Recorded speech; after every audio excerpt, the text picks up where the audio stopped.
You're listening to Nightlight Radio Network. This is Dr. Bob Hieronimus, co-host of 21st Century Radio. We are happy to present this rebroadcast of our show on Nightlight. Well, since March 2008, we have been working 12 to 16-hour days, 7 days a week. And during that time, we recreated my mural, A Little Help from Our Friends. We recreated my new art car, or biodiesel art car, We the People. We began our 2-hour special project with the Discovery Channel. That production is called Secret America, and that'll be aired this fall. We hosted both Ziggy Marley and Carolyn Mountain Girl Garcia, and especially Mountain Girl Garcia, to the world premiere of the Dead Symphony as a symphonic tribute to the Grateful Dead, featuring Lee Johnson's Symphony No. 6, just 2 nights ago at the Meyerhoff Symphony Hall, and spent time with Ziggy Marley and his reggae group and Mountain Girl at the Little Help mural, as well as they're studying my biodiesel art car, We the People. We exhibited my personal art and memorabilia collection at the Symphony Hall, and thank you WJZ-TV, Richard Scher, Ron Matz, WBAL-TV, Discovery Channel, and Good Morning America for publicizing this work. And it's time for us, obviously, to take a long break from this intense work, but tonight it is time to return to the physical and mental world. And our first guest this evening is the best-selling author Zecharia Sitchin, who is going to tell us his own story of uncovering the secrets of the Giza pyramids and Sphinx to document the existence of a secret chamber. Now, that almost cost him his life, accidentally or otherwise. Sitchin's recent explorations have taken him into the inner workings of the Vatican and a meeting with Monsignor Balducci. He also explores what he believes is a futuristic computer from millennia ago, plus evidence of a divine architect at Stonehenge, Malta, and in the Americas. He's also linking the Nazca lines with the departure from Earth of the Anunnaki, the theoretical ancient gods who created man. Zecharia Sitchin was born in Russia and raised in Palestine, where he studied modern and ancient Hebrew and other Semitic and European languages. His unique interpretation of ancient Sumerian has resulted in a strong argument for the ancient contact of early man with ETs. Welcome back to 21st Century Radio, Zecharia Sitchin. Good evening, Bob. Well, we are talking to you tonight in Baltimore. What are you doing here in town, Zecharia? Enjoying the inner harbor. Oh, you're down at the Inner Harbor? Yes. Were you there yesterday? I was there yesterday. Well, and I was there the day before yesterday. Well, we were just passing through the Inner Harbor yesterday and the day before. Well, you've done it again. Your book, Journeys to the Mythical Past, is another page-turner filled with exciting leads pointing to ancient contact. Thank you. With an advanced race. You spend a lot of time on the secret chamber you say is inside Egypt's Great Pyramid. How and when did you discover it? Well, it goes back a number of years, and it took a number of years to actually find out what's behind the so-called niche there. And I must give credit to one of those who went with me there, who volunteered to crawl in, not knowing if he'll be able to crawl back out. Oh. And we have photographs and drawings, and there is it's a secret chamber because it is being kept a secret. I really don't know why it is kept a secret. Maybe because it's the tunneling into it was not authorized or not supposed to take place. So if people go to Egypt and visit the Great Pyramid, they should ask to go and see the so-called Queen's Chamber, which is usually locked to public access for obvious reasons by now, and ask to see the secret chamber, which is still a secret, except that it is now described in my book. Well, there seems to be a double mystery here. Who dug the tunnel to the chamber, and why the chamber's existence? Why do you believe it still is being kept secret? Of course, I don't know. If I knew, I would say already in the book. But the digging into it has gone on for a number of years, and in my book, which you are discussing with me, Journeys to the Mythical Past, I show a series of photographs of how the niche through which the tunnel was dug, how it has changed over the years, covered this way, covered that way, etc. So it is all documented photographically by me, not only by say-so. Obviously, I think, Bob, you'll agree with me that obviously no one could have continued to dig inside for several years while officially admittance to the Queen's Chamber was blocked, unless it's somebody with the authority to say about Giza and in general about those antiquities in Egypt, do this, don't do that. So I think the finger points is somewhere quite high, and it wasn't authorized. And now the second puzzle, of course, is once it was done, and whoever it was broke into that undiscovered chamber until that break-in. What did they find there? Was the chamber totally bare and empty, which is possible, or was there anything there? Because over the centuries, the Egyptian, the Muslim Caliph Al-Mamun, who broke into the pyramid through the entrance through which people now visit it, went in search of treasure, because there was always the belief that there is a secret chamber in the pyramid filled with all kinds of treasure. So was anything found? Now, maybe the reason that it's not announced and kept hush-hush is because what was found there. This is a mystery within a mystery within a mystery. Well, I believe there's no way in the world they would not have known someone or that this chamber existed if they have surveillance video cameras there. That was my first tip off to go in one day and see that there are two surveillance video cameras, and then the question is what for? Yeah, what for? And also that's something else is. You describe as sand, but it's blue-green granules. That's another mystery.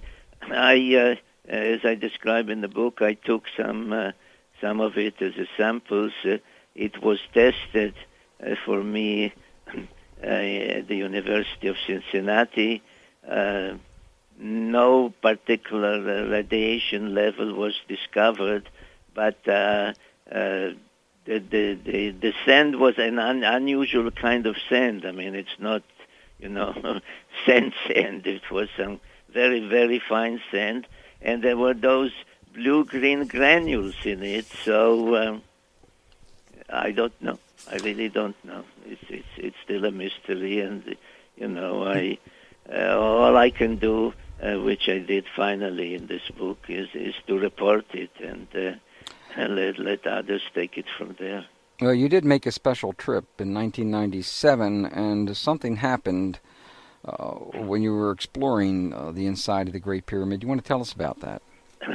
Well, what happened is that it was almost my final visit and trip to Egypt or to anywhere, because I have been trying for years to find a way to get permission or somehow to be allowed to enter the so-called relieving chambers above the so-called King's Chamber. I keep saying so-called because it is all these are misleading names. When people refer to the King's Chamber, there was no king and nobody was buried there. But these are the names that people use to identify it. So there are several narrow spaces that are called relieving chambers above the so-called King's Chamber, and it is there that somebody called Howard Wise claimed to have discovered writing in red paint that supposedly also spells the name of Khufu or Cheops. So that's why the pyramid is attributed to him. And I had my doubts about it. I analyzed this at great length in a previous book titled The Stairway to Heaven. But and then I saw a facsimile at the British Museum, which sort of confirmed my doubts. But I always wanted to actually see and visit and see with my own eyes the things, the puzzles I write about. And finally I got permission to do that. And it was a very odd day with all kinds of unexplained delays and all kinds of we whispering among the Egyptians in charge and so on and so forth. But finally I and two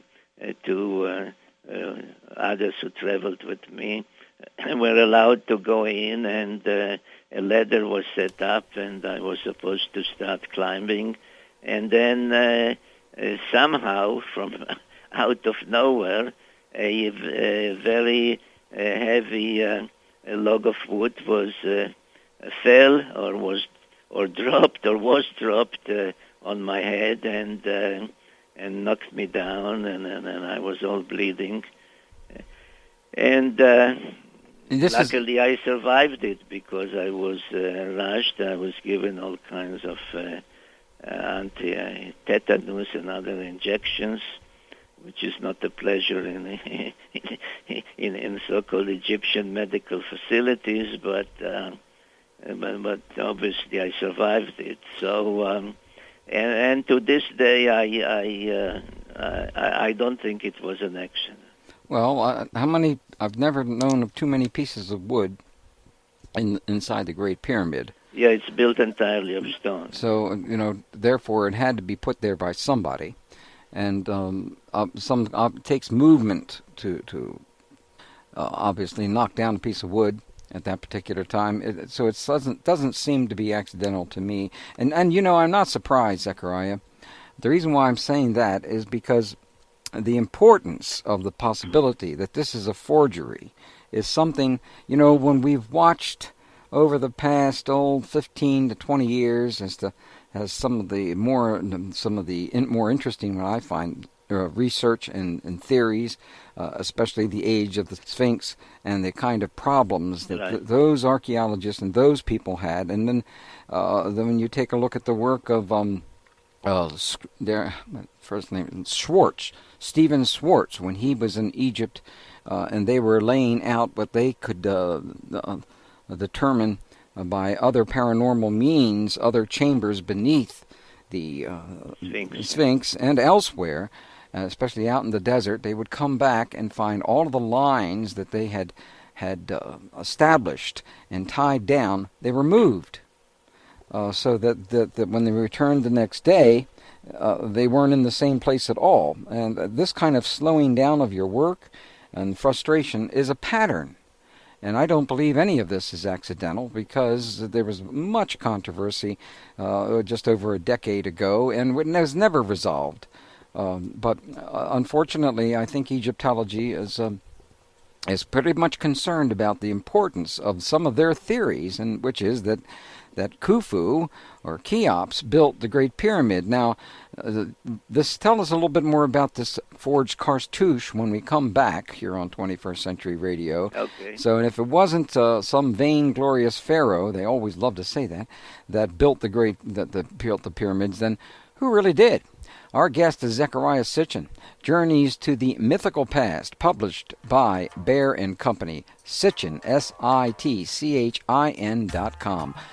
You can call 1-800-246-8648. Howdy, this is Joe Mars, journalist and author of Crossfire, Alien Agenda, Ruled by Secrecy, and you're listening to 21st Century Radio with Dr. Bob Hieronimus. You know, a mind is a terrible thing to waste, so pay attention. Back to our guest, Zecharia Sitchin, Journeys to the Mythical Past, Bear & Company, Sitchin.com, 1-800-246-8648.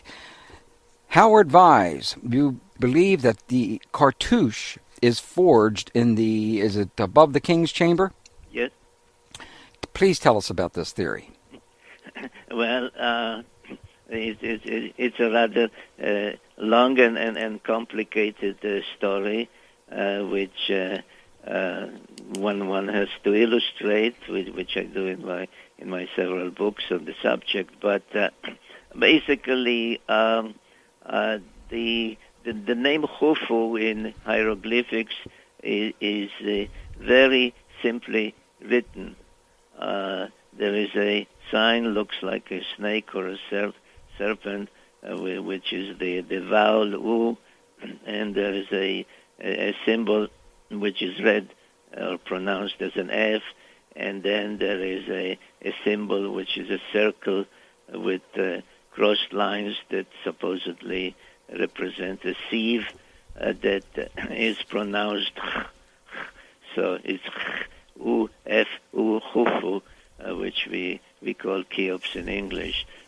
And whoever did it, and there is a very detailed story based on Weiss's own diaries, what happened this day, what happened that day, and lo and behold, after nothing was found in any of those chambers, suddenly some writing in red paint was discovered, and among those various symbols, many of them meaningless, there was this royal cartouche that spelled Khufu, except that there was one little problem, and that is that the circle that should have crossed lines to be pronounced was really a circle with the dot or a smudge in it in the center, which is really pronounced Ra and stood for the name of the supreme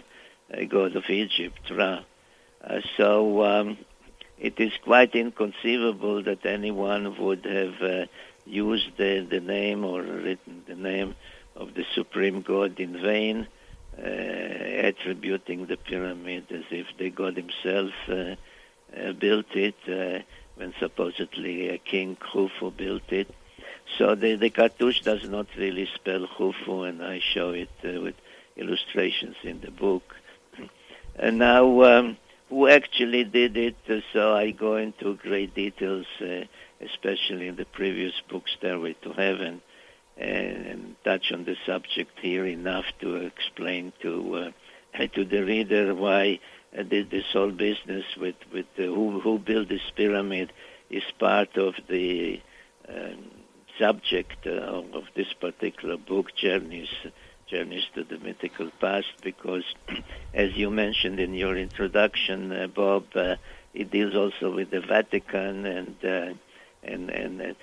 in a way, by the way, as I was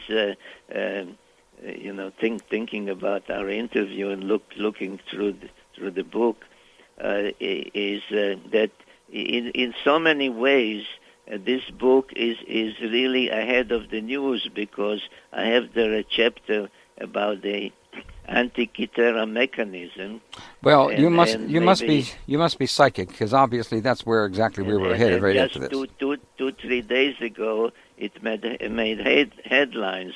Now, a month ago, a guy called Father Funes, who is head of the Vatican Observatory now, he was interviewed by the Vatican's own daily newspaper, Osservatore Romana, and he made statements there that again made headlines around the world, and that is that the Vatican does not deny the possibility of extraterrestrial life.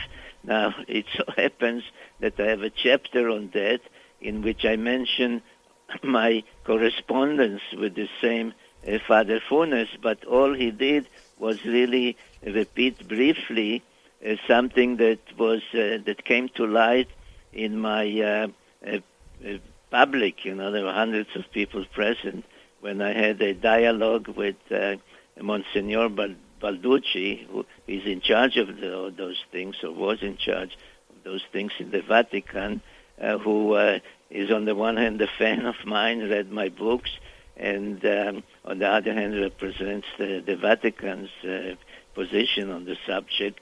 And he said, as far as the Vatican is concerned, the extraterrestrials exist. So that was also in the book ahead of the headline news. So well, obviously, and I'm sure, Bob, that you mentioned some of the other chapter headlines. The Nazca lines. yeah. Let's touch on that now. So I'm sure that whoever will read the book, or already read the book, will really find headline news about this or that or that or that coming in the next months, if sadly years, but in the next months, because the book, by supposedly dealing with the past, is really dealing with what we should expect and anticipate. So it's somewhat prophetic in that way.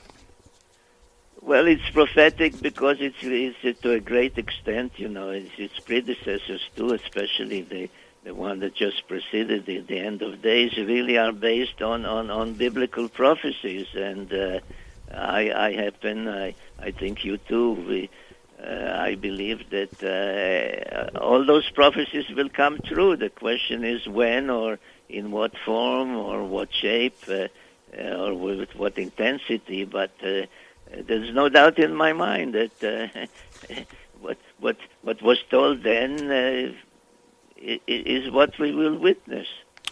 Let's go back to this Antiquitera mechanism. Why do you believe it is an advanced astronomical computer, which is obviously millenniums before its time? Well, the news a few days ago dealt with a new study suggesting that, among other things, because one of the puzzles, of course, not only who had the technology to make it and who had the need for it, but so once somebody went to all the trouble of creating this amazing thing, which I'll touch upon in a second, is what was it for? So they made the headlines because they said, among other things, it also enabled to set the dates for the Olympic Games. So a week before the start of the Olympic Games, every newspaper and TV station picked up the story. Otherwise, maybe it would have been just ignored. But this is a mechanism contained in a very small box of about 1 foot by half a foot, with a thickness of just over 3 inches. And within that wooden box, there are dozens of gears, levers, all kinds of mechanical ingenious devices that once you turn one of them, all the others also turn at various speeds, etc. And they tell you, they predict lunar eclipses, they predict solar eclipses, they tell you the months, they tell you the years, they tell you the zodiacal constellation in which this or that planet would be located in 50 years from now, and so on and so forth. And all that is made, all those parts, which are really dozens, and that the gears alone, there are more than 30 gears of various sizes, are made from one single, because metallurgically it was tested, from one single thin sheet of bronze. Now, bronze is not a malleable alloy, but bronze is an alloy of copper and about 10% tin. It can be cast, and many of the ancient statues are made of bronze. It can be cast into tools by melting it and pouring it and letting it cool. But it is not malleable. There's no way that you can cut bronze, which was the ancient world steel, unless you have something stronger than that, which supposedly did not exist, with which to cut. And yet somebody from one single sheet cut all those various parts and levers and gears and axles and all the other, almost more than 100 different parts, assembled them, fitted them in this box that is only about just over 3 inches thick, and that, if you made one turn, could predict anything you wanted celestially and astronomically. So the question is not only what was it for, but who had the knowledge needed, of astronomy, of orbits, of planets, of solstices, of eclipses and all that, who had that knowledge, at least in the 1st century BC, because the ship that sank, in which it was found off some Greek island called Antiquitera, that's why it's called Antiquitera mechanism, is dated to the 1st century BC, so it's about 100 centuries old. By the way, Bob, you're 21st century. That's radio. Correct. There's some correspondence. Maybe you should adopt the Antiquitera mechanism as your logo. Well, certainly. I think I was probably the one who recreated it back there during that time period. Could be in a previous incarnation. Yes, who knows is right. So there's this mechanism. So the question is not only what was it for, the question is who needed such a mechanism, because the slightest object similar to it, with just 3 or 4 gears, was made in Europe in the 16th century A.D., almost 1700 years after the ship sank.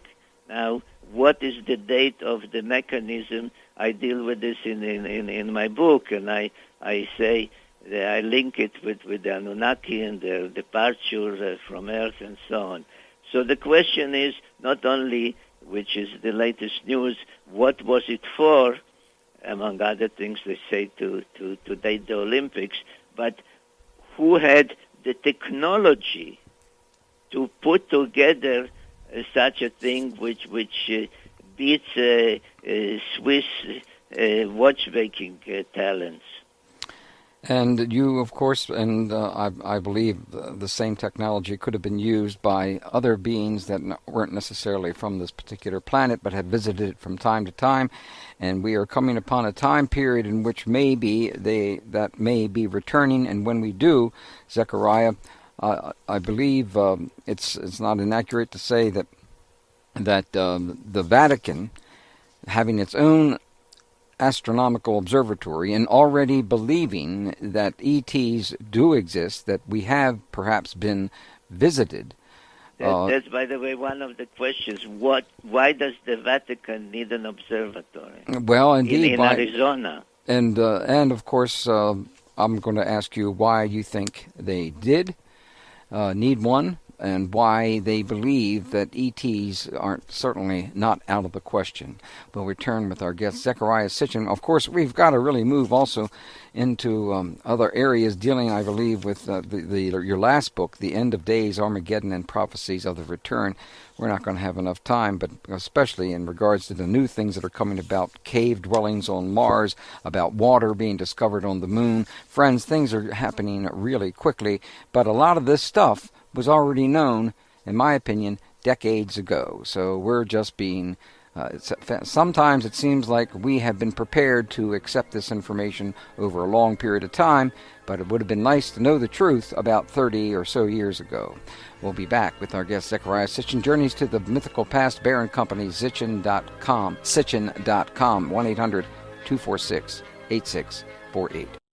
This is Henry Bauer. I'm editor-in-chief of the Journal of Scientific Exploration, and you're listening to 21st Century Radio with Dr. Bob Hieronimus, and this is a show that is most worth listening to.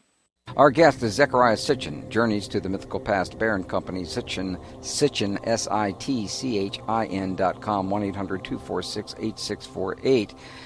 Zecharia, do you believe the Vatican is watching the skies, possibly because of the prophecies of the return of ETs? Yes. Well, could you elaborate on that? I think it's the first time in a long time that I answer a question with one word. That's the only time I've ever asked a question because, like that. I think it is so obvious by now, with all the their readiness, not only to believe or to expect or to suspect whatever they are, but also to start publicly stating it. The Vatican is a very conservative, to use a diplomatic term, organization. And nothing just happens by itself, and everything is pre-planned, and everything is very long-term. So I did, by the way, try to get out of this Father Funes, and I mentioned my correspondence with him in the book. But unfortunately, I couldn't meet him because he just went to Argentina at the time. What are they doing? So he sent me a report, a kind of report of the main thing that doesn't mean all the things, but whatever they're ready to disclose. And I mentioned some of that in the book, and even that alone indicates that it is not, just observing the skies to see if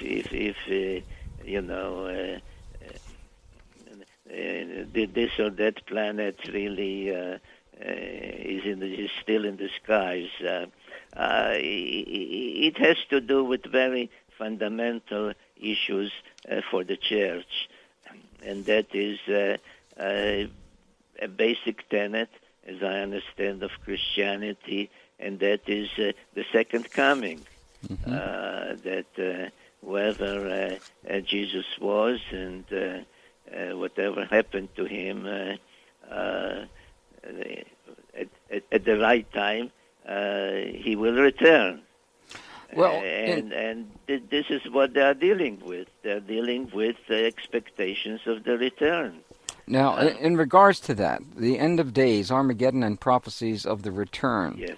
Tell us a little bit about this publication, because we did not review this with you in our insane schedule that we've had in the last 3 or 4 years. Well, it wasn't. It was published relatively recently, but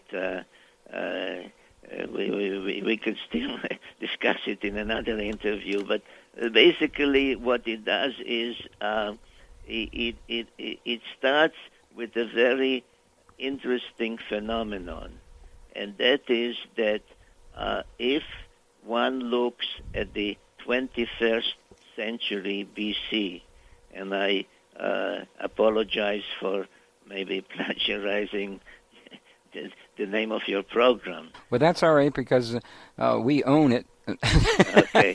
So the government can. If one looks at the 21st century BC and reads what happened there, the messianic expectations, the use of nuclear weapons, and all kinds of such other events, phenomena, expectations, etc., it is almost as if one is reading or following the events happening in the 21st century AD.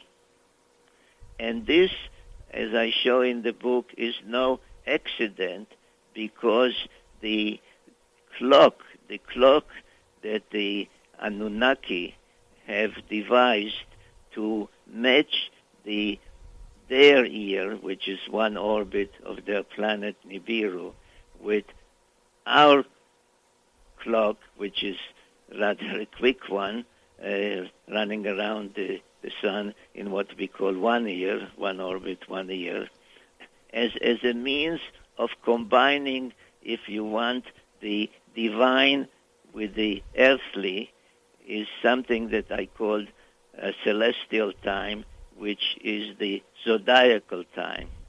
And the length mathematically, not actually in the heavens, and that was one of the problems that caused the use of nuclear weapons in the 21st century BC. The mathematical length of a zodiacal period is, or age, is 2,160 years. Mm-hmm. So this is the clock which I show in the book, the End of Days. Actually, I give a chronology of events according to that clock. That clock is ticking. And I believe, and I show again in the book with all kinds of evidence, astronomical ancient texts, pictorial evidence, archaeological finds, etc., that the timetable of the biblical prophecies, the end of days, matches this century as we near the end of the constellation of Pisces, zodiacal constellation. Mm-hmm. So this is the summary of the book from the 21st century BC to the 21st century AD. And all the prophecies that I quote, not only biblical, Babylonian, Akkadian, Egyptian, and others from antiquity, all speak about a cyclical calendar, that the beginning is the end. The first thing shall be the last thing. So it's a cycle, and we are nearing now this century the end of a cycle, which at the same time is the beginning of another one. That's correct. As a matter of fact, this is why you need to return for us to spend at least an hour on the End of Days, Armageddon, the Prophecies of Return, friends, because as my listeners, I hope, know by now, the mural that I created in 1968 at Johns Hopkins University was called The Apocalypse, and it dealt with the returns. And as a matter of fact, it was about the cyclical view of history, and certainly it was kind of radical for Johns Hopkins University to allow me to do that type of thing. But once upon a time, they were much more open to the humanities than they are today. And most importantly, that particular mural was covered by PBS, and who did a documentary on my life at that time period on that particular mural. So what Zecharia Sitchin is discussing, you'll see some of those images within the apocalypse, the UFOs and the changes of the coming to the age of Aquarius. Of course, there are different dates for the possible age of Aquarius, but it generally speaks about the same thing. Now, Zecharia, I don't even know if you and I have ever discussed my work from 1968. Have we? No, I don't think so. Well, I don't think... I'm not a youngster. I don't think I knew you back then. No, no. Well, maybe not in this lifetime. Before we're almost out of time. But what do you make of the recent news of the cave dwellings on Mars? Well, I discuss it on my website. That is Sitchin.com. I also discuss the latest news from the moon, by the way, that they discovered that when the moon was created, it had water, which destroys completely all the accepted theory that the moon is a chunk of Earth and then there was something big. I mean, I must really laugh when I read that it was a meteor or a meteorite as big as Mars. Now, that is some size meteorite. So somebody is talking with tongue in cheek, Or maybe they're talking with forked tongue, as my Native American friends would say. If the moon had water, which is in accord with the Sumerian cosmogony, when it was created, when it came into shape, then of course it could not result from something hitting the Earth and creating temperatures of 30,000, 40,000 degrees where everything evaporates. So I think what this kind of indicates in our studies in Egyptology and ancient civilizations and the scientific artifacts of today, especially in regards to the moon, I believe we're not being given the total story by those who are in charge of giving us that information, and that's why we have Zecharia Sitchin on today, and we'll have him back on to discuss his previous book on this. Zecharia Sitchin, Journeys to the Mythical Past, Bear & Company, Sitchin, SITCHIN.com, 1-800-246-8648, and thank you for joining us, Zecharia. Thank you, Bob. And you can visit his website, order his new book, Journeys to the Mythical Past. Next hour, we'll talk with astrologer Chrissy Blaze about how to use Mercury retrograde to your advantage. It's not all bad, so stay tuned. 21st Century Radio is produced by Hieronimus and Company. Our executive producer and research assistant is Laura Kortner. Our engineer is Anita Brockington, and I'm Dr. Bob Hieronimus.